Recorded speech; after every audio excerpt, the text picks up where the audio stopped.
Hello, welcome to the Hard Reset channel, and today I'm gonna show you how to power on your Kobo Libra Colour e-reader.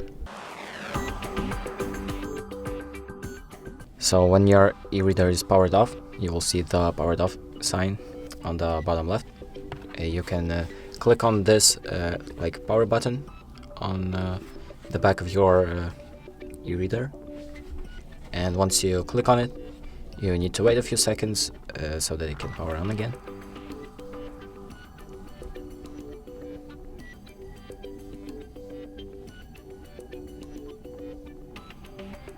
And there we go. As you can see, my e-reader has powered on again, and now we can use it. And that's it.